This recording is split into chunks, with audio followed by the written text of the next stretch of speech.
ರಂಜಿತ್, ಈಗಾಗಲೇ ಗಮನಿಸ್ತಾ ಇದ್ವಿ ಚೀನಾ ಬಂದೇ ಬರುತ್ತೆ ಅಂತ. ನೇರವಾಗಿ ಇಲ್ಲ ಅಂದ್ರೂ ಕೂಡ ಹಿಂದ್ಗಡೆಯಿಂದ ಪಿತೂರಿ ಮಾಡುತ್ತಂತ ಗೊತ್ತಿರುವಂತ ವಿಚಾರ. ಸದ್ಯ ಈಗ ಅದೇ ಆಗ್ತಾ ಇರುವಂತದ್ದು. ಶಾಂತಿಯುತವಾಗಿ ಮಾತುಕತೆ, ಏನಿದ್ರೆ ಇನ್ಸೈಡ್ ಡೀಟೇಲ್ಸ್ ಅಂತ ನೋಡಿ. ನಿಕೇಶ್ ಕೊಠಾರಿ, ನಿರಂತರವಾಗಿ ಭಾರತವನ್ನ ಹೆಣೆಯುವಂತ ಯಾವುದೇ ಅವಕಾಶವನ್ನ ಚೀನಾ ಸರಿಯಾಗಿ ಬಳಸಿಕೊಳ್ಳುತ್ತೆ. ಈ ಬಾರಿಯೂ ಕೂಡ ಅಷ್ಟೇ ಪಾಕಿಸ್ತಾನದ ವಿಚಾರದಲ್ಲಿ ಪಾಕಿಸ್ತಾನ ಭಯೋತ್ಪಾದನೆಗೆ ಪ್ರಚೋದನೆ ಕೊಟ್ಟು ಭಾರತದ ಮೇಲೆ ಕುಮ್ಮಕ್ಕನ್ನ ಮಾಡಿ ಭಾರತದ ಬೆನ್ನಿಗೆ ಚೂರಿ ಹಾಕಿ ಭಯೋತ್ಪಾದಕರನ್ನ ಚೂಬಿಟ್ಟು ಭಾರತದಲ್ಲಿ ವಿಧ್ವಂಸಕ ಕೃತ್ಯವನ್ನ ಮಾಡ್ತಾ ಇರುವಂತಹ ಈ ಭಯೋತ್ಪಾದಕರ ಹಿಂದೆ ಇರುವಂತಹ ಪಾಕಿಸ್ತಾನವನ್ನ ಬಗ್ಗು ಬಡಿಯೋದಕ್ಕೆ ಭಾರತ ಹೊರಟಿದೆ.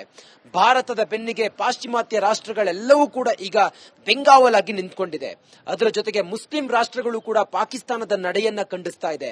ಅಮೆರಿಕ ನೇರವಾಗಿ ಹೇಳಿದೆ, ನೀವು ಭಾರತದ ಜೊತೆಗೆ ನೀವು ವೈರುಧ್ಯವನ್ನ ಕಟ್ಟಿಕೊಳ್ಳಬೇಡಿ ಅಂತೇಳಿ ನೇರವಾಗಿಯೇ ಅಮೆರಿಕವು ಕೂಡ ಪಾಕಿಸ್ತಾನಕ್ಕೆ ಹೇಳಿದೆ. ಇಸ್ರೇಲ್, ಬ್ರಿಟನ್, ಜರ್ಮನಿ ಸೇರಿದಂತೆ ಬೇರೆ ಬೇರೆ ಪಾಶ್ಚಿಮಾತ್ಯ ರಾಷ್ಟ್ರಗಳು ಭಾರತದ ನಡೆಗೆ ಅಥವಾ ಭಯೋತ್ಪಾದಕ ಈ ಹೋರಾಟ ಇದೆಯಲ್ಲ, ಈ ಹೋರಾಟದಲ್ಲಿ ಭಾರತದ ಜೊತೆಗೆ ನಿಲ್ತೀವಿ ಅಂತೇಳಿ ಹೇಳಿದೆ. ಆದ್ರೆ ಭಾರತದ ಬಗಲಲ್ಲೇ ಇರುವಂತ ಚೀನಾ ಭಾರತವನ್ನ ಹೆಣೆಯುವುದಕ್ಕೆ ಇದೇ ಸರಿಯಾದ ಅವಕಾಶ ಅಂದುಕೊಂಡು ಈಗ ಪಾಕಿಸ್ತಾನದ ಜೊತೆಗೆ ಕೈ ಜೋಡಿಸುವ ಎಲ್ಲಾ ಮುನ್ಸೂಚನೆಗಳು ಕಾಣಿಸ್ತಾ ಇದೆ. ನೋಡಿ, ಚೀನಾದ ನಿಯೋಗ ಈಗ ಪಾಕಿಸ್ತಾನದ ಪ್ರಧಾನಿ ಶಹಬಾಜ್ ಶರೀಫ್ ಅವರನ್ನ ಭೇಟಿಯಾಗಿ ಅವರಿಂದಾಗಿ ಒಂದಿಷ್ಟು ಈ ವಿಚಾರದ ಬಗ್ಗೆ ಚರ್ಚೆ ಮಾಡಿದ್ದಾರೆ ಅನ್ನೋದ್ರ ಬಗ್ಗೆಯೂ ಕೂಡ ಮಾಹಿತಿ ಲಭ್ಯ ಆಗಿದೆ. ಶಾಂತಿಯುತವಾಗಿ ಬಗೆಹರಿಸಿಕೊಳ್ಳಿ ಅಂತೇಳಿ ಹೇಳುವ ಮೂಲಕ ಪಾಕಿಸ್ತಾನಕ್ಕೆ ಕುಮ್ಮಕ್ಕನ್ನ ಕೊಟ್ಟು ಭಾರತದ ಮೇಲೆ ಎತ್ತಿ ಕಟ್ಟುವಂತ ಕೆಲಸವನ್ನ ಈಗ ಮಾಡ್ತಾ ಇದ್ದಂಗೆ ಕಾಣಿಸ್ತಾ ಇದೆ. ಈ ನಿಟ್ಟಿನಲ್ಲಿ ಚೀನಾದ ನಡೆ ಈಗ ವ್ಯಾಪಕವಾದಂತ ಖಂಡನೆಗೆ ಕಾರಣವಾಗಿದೆ. ಭಾರತದಲ್ಲಿ ಚೀನಾ ಯಾವಾಗ್ಲೂ ಕೂಡ ಅಷ್ಟೇ ಭಾರತವನ್ನ ಹೇಗಾದ್ರೂ ಮಟ್ಟ ಹಾಕಬೇಕು ಅಂತ ಹೇಳಿ ನೋಡ್ತಾ ಇದೆ. ಚೀನಾಗೆ ಸೆಡ್ಡು ಹೊಡೆದಿರುವಂತ ಭಾರತ ಆರ್ಥಿಕವಾಗಿಯೂ ಕೂಡ ಹಾಗೆ ಎಲ್ಲಾ ರೀತಿಯಲ್ಲೂ ಕೂಡ ಜಾಗತಿಕವಾಗಿಯೂ ಕೂಡ ಚೀನಾವನ್ನ ಹಿಮ್ಮೆಟ್ಟಿಸೋದಕ್ಕೆ ನಾನಾ ರೀತಿಯಲ್ಲೂ ಕೂಡ ಭಾರತ ಮುಂದುವರಿತಾ ಇದೆ. ಅಭಿವೃದ್ಧಿಶೀಲ ಭಾರತ ಈಗ ಚೀನಾವನ್ನ ಓವರ್ಟೇಕ್ ಮಾಡುವತ್ತ ಹೊರಟಿದೆ. ಹೀಗೆಲ್ಲ ಇರುವಾಗ ಭಾರತದ ವಿರುದ್ಧ ಈಗ ಚೀನಾ ನಿಂತಿದೆ ಅನ್ನೋದಕ್ಕೆ ಪಾಕಿಸ್ತಾನದ ಜೊತೆಗೆ ಚೀನಾದ ನಿಯೋಗ ಭೇಟಿಯಾಗಿ ಮಾತುಕತೆ ಮಾಡಿರೋದೇ ಸಾಕ್ಷಿ. ಸದ್ಯಕ್ಕೆ ಮುಂದುವರೆದು ಹೇಗೆ ಗಟ್ಟಿಯಾಗಿ ಚೀನಾ ಪಾಕಿಸ್ತಾನದ ಜೊತೆಗೆ ನಿಂತ್ಕೊಳ್ಳುತ್ತೆ ಅನ್ನೋದನ್ನ ಕಾದು ನೋಡಬೇಕಾಗಿದೆ. ಮುಂದುವರೆದು ನಾವು ನೋಡ್ತಾ ಹೋದ್ರೆ ಪಾಕಿಸ್ತಾನದ ಜೊತೆಗೆ ಟರ್ಕಿ ಕೂಡ ನಿಂತ್ಕೊಂಡಿದೆ. ನೋಡಿ, ಈ ಹಿಂದೆ ನಾವು ಗಮನಿಸ್ತಾ ಇದ್ದಂಗೆ ಈ ಹಿಂದೆ ನಿಕೇಶ್ ಕೊಠಾರಿ, ಟರ್ಕಿಯಲ್ಲಿ ಪ್ರವಾಹದ ಪರಿಸ್ಥಿತಿ ನಿರ್ಮಾಣ ಆದಾಗ ಭಾರತ ಆಹಾರ ಪದಾರ್ಥಗಳನ್ನ ಪೂರೈಕೆ ಮಾಡಿತ್ತು, ಬೇಕಾದಂತ ಔಷಧಿಗಳನ್ನ ಸರಬರಾಜು ಮಾಡಿತ್ತು. ಕೊರೋನಾ ಸಂದರ್ಭದಲ್ಲೂ ಕೂಡ ಟರ್ಕಿಗೆ ಎಲ್ಲಾ ರೀತಿಯಲ್ಲೂ ಕೂಡ ಭಾರತ ನೆರವನ್ನ ಕೊಟ್ಟಿತ್ತು. ಆದ್ರೆ ಕನಿಷ್ಠವಾದಂತಹ ಒಂದು ಋಣವೂ ಕೂಡ ತೀರಿಸದಂತಹ ಟರ್ಕಿ ಇವತ್ತು ಪಾಕಿಸ್ತಾನದ ಈ ಒಂದು ಕುಕೃತ್ಯಕ್ಕೆ ಬೆಂಬಲಿಸುವಂತ ಭಯೋತ್ಪಾದಕರ ಈ ಕೃತ್ಯವನ್ನ ಈ ಮೂಲಕ ಪಾಕಿಸ್ತಾನಕ್ಕೆ ಬೆಂಬಲವನ್ನ ಕೊಡುವಂತ ಕೆಲಸವನ್ನ ಟರ್ಕಿ ಮಾಡ್ತಾ ಇದೆ. ಈಗ ಆ ಸಾಲಿಗೆ ಚೀನಾವು ಕೂಡ ಸೇರ್ಕೊಂಡಿದೆ. ಇದು ಎಕ್ಸ್ಪೆಕ್ಟೆಡ್. ನಿಕೇಶ್ ಕೊಠಾರಿ, ಪಾಕಿಸ್ತಾನದ ಜೊತೆಗೆ ನಾವೇನಾದ್ರೂ ಈ ರೀತಿಯಾಗಿ ಹೋರಾಟಕ್ಕೆ ಇಳಿತು ಅಂತ ಹೇಳಿ ಆದ್ರೆ ಅಥವಾ ಪಾಕಿಸ್ತಾನವನ್ನ ಬಗ್ಗು ಬಡಿಯುವಂತ ಪ್ರಯತ್ನ ನಾವು ಮಾಡ್ತು ಅಂತ ಹೇಳಿ ಆದ್ರೆ ಚೀನಾ ಪಾಕಿಸ್ತಾನವನ್ನ ಬೆಂಬಲಿಸುತ್ತೆ ಅನ್ನೋದಕ್ಕೆ ಇದು ಎಕ್ಸ್ಪೆಕ್ಟೆಡ್ ಆಗಿತ್ತು.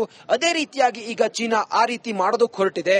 ಸದ್ಯಕ್ಕೆ ಭಾರತ ಎಂಥ ಬಲಿಷ್ಠ ರಾಷ್ಟ್ರವೂ ಕೂಡ ಪಾಕಿಸ್ತಾನದ ಜೊತೆಗೆ ಈ ಭಯೋತ್ಪಾದನೆ ವಿರೋಧಿ ಚಟುವಟಿಕೆಯಲ್ಲಿ ಪಾಕಿಸ್ತಾನವನ್ನ ಬೆಂಬಲಿಸ್ತು ಅನ್ನೋದಾದ್ರೆ ಅವರೆಲ್ಲರನ್ನು ಕೂಡ ಬಗ್ಗು ಬಡಿಯೋದಕ್ಕೆ ಭಾರತ ಸಮರ್ಥವಾಗಿದೆ.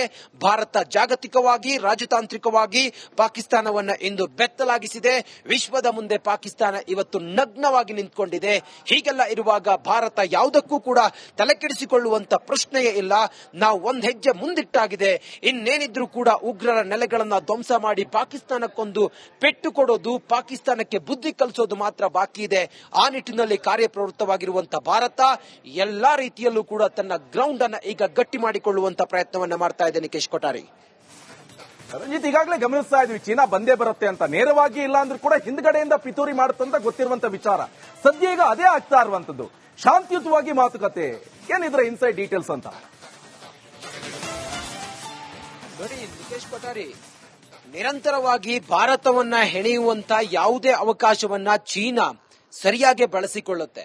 ಈ ಬಾರಿಯೂ ಕೂಡ ಅಷ್ಟೇ ಪಾಕಿಸ್ತಾನದ ವಿಚಾರದಲ್ಲಿ ಪಾಕಿಸ್ತಾನ ಭಯೋತ್ಪಾದನೆಗೆ ಪ್ರಚೋದನೆ ಕೊಟ್ಟು ಭಾರತದ ಮೇಲೆ ಕುಮ್ಮಕ್ಕನ್ನ ಮಾಡಿ ಭಾರತದ ಬೆನ್ನಿಗೆ ಚೂರಿ ಹಾಕಿ ಭಯೋತ್ಪಾದಕರನ್ನ ಚೂಬಿಟ್ಟು ಭಾರತದಲ್ಲಿ ವಿಧ್ವಂಸಕ ಕೃತ್ಯವನ್ನ ಮಾಡ್ತಾ ಇರುವಂತಹ ಈ ಭಯೋತ್ಪಾದಕರ ಹಿಂದೆ ಇರುವಂತಹ ಪಾಕಿಸ್ತಾನವನ್ನ ಬಗ್ಗು ಬಡಿಯೋದಕ್ಕೆ ಭಾರತ ಹೊರಟಿದೆ.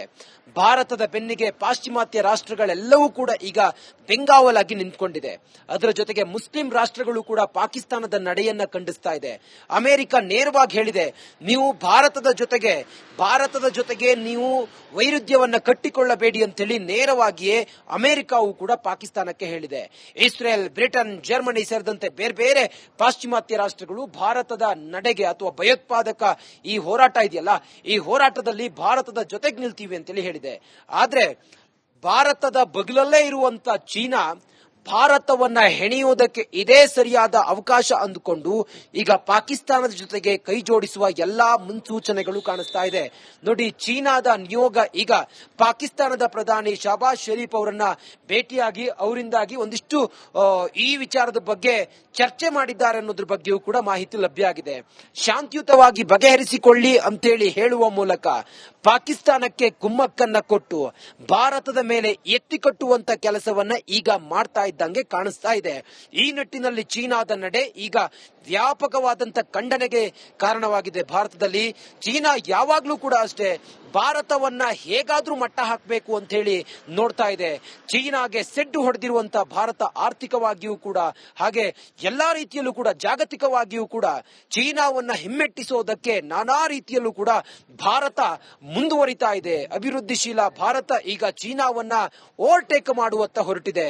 ಹೀಗೆಲ್ಲ ಇರುವಾಗ ಭಾರತದ ವಿರುದ್ಧ ಈಗ ಚೀನಾ ನಿಂತಿದೆ ಅನ್ನೋದಕ್ಕೆ ಪಾಕಿಸ್ತಾನದ ಜೊತೆಗೆ ಚೀನಾದ ನಿಯೋಗ ಭೇಟಿಯಾಗಿ ಮಾತುಕತೆ ಮಾಡಿರೋದೇ ಸಾಕ್ಷಿ.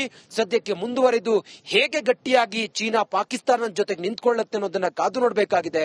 ಮುಂದುವರೆದು ನಾವು ನೋಡ್ತಾ ಹೋದ್ರೆ ಪಾಕಿಸ್ತಾನದ ಜೊತೆಗೆ ಟರ್ಕಿ ಕೂಡ ನಿಂತ್ಕೊಂಡಿದೆ. ನೋಡಿ, ಈ ಹಿಂದೆ ನಾವು ಗಮನಿಸ್ತಾ ಇದ್ದಂಗೆ ಈ ಹಿಂದೆ ನಿಕೇಶ್ ಕೊಠಾರಿ ಟರ್ಕಿಯಲ್ಲಿ ಪ್ರವಾಹದ ಪರಿಸ್ಥಿತಿ ನಿರ್ಮಾಣ ಆದಾಗ ಭಾರತ ಆಹಾರ ಪದಾರ್ಥಗಳನ್ನ ಪೂರೈಕೆ ಮಾಡಿತ್ತು, ಬೇಕಾದಂತ ಔಷಧಿಗಳನ್ನ ಸರಬರಾಜು ಮಾಡಿತ್ತು. ಕೊರೋನಾ ಸಂದರ್ಭದಲ್ಲೂ ಕೂಡ ಟರ್ಕಿಗೆ ಎಲ್ಲಾ ರೀತಿಯಲ್ಲೂ ಕೂಡ ಭಾರತ ನೆರವನ್ನ ಕೊಟ್ಟಿತ್ತು. ಆದ್ರೆ ಕನಿಷ್ಠವಾದಂತಹ ಒಂದು ಋಣವೂ ಕೂಡ ತೀರಿಸದಂತಹ ಟರ್ಕಿ ಇವತ್ತು ಪಾಕಿಸ್ತಾನದ ಈ ಒಂದು ಕುಕೃತ್ಯಕ್ಕೆ ಬೆಂಬಲಿಸುವಂತ ಭಯೋತ್ಪಾದಕರ ಈ ಕೃತ್ಯವನ್ನ ಈ ಮೂಲಕ ಪಾಕಿಸ್ತಾನಕ್ಕೆ ಬೆಂಬಲವನ್ನ ಕೊಡುವಂತ ಕೆಲಸವನ್ನ ಟರ್ಕಿ ಮಾಡ್ತಾ ಇದೆ. ಈಗ ಆ ಸಾಲಿಗೆ ಚೀನಾವು ಕೂಡ ಸೇರ್ಕೊಂಡಿದೆ. ಇದು ಎಕ್ಸ್ಪೆಕ್ಟೆಡ್. ನಿಕೇಶ್ ಕೊಠಾರಿ, ಪಾಕಿಸ್ತಾನದ ಜೊತೆಗೆ ನಾವೇನಾದ್ರೂ ಈ ರೀತಿಯಾಗಿ ಹೋರಾಟಕ್ಕೆ ಇಳಿತು ಅಂತ ಹೇಳಿ ಆದ್ರೆ ಅಥವಾ ಪಾಕಿಸ್ತಾನವನ್ನ ಬಗ್ಗು ಬಡಿಯುವಂತ ಪ್ರಯತ್ನ ನಾವು ಮಾಡ್ತು ಅಂತ ಹೇಳಿ ಆದ್ರೆ ಚೀನಾ ಪಾಕಿಸ್ತಾನವನ್ನ ಬೆಂಬಲಿಸುತ್ತೆ ಅನ್ನೋದಕ್ಕೆ ಇದು ಎಕ್ಸ್ಪೆಕ್ಟೆಡ್ ಆಗಿತ್ತು. ಅದೇ ರೀತಿಯಾಗಿ ಈಗ ಚೀನಾ ಆ ರೀತಿ ಮಾಡೋದಕ್ಕೆ ಹೊರಟಿದೆ.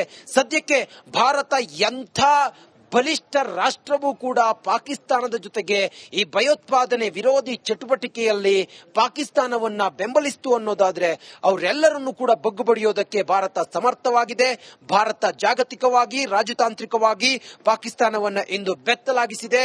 ವಿಶ್ವದ ಮುಂದೆ ಪಾಕಿಸ್ತಾನ ಇವತ್ತು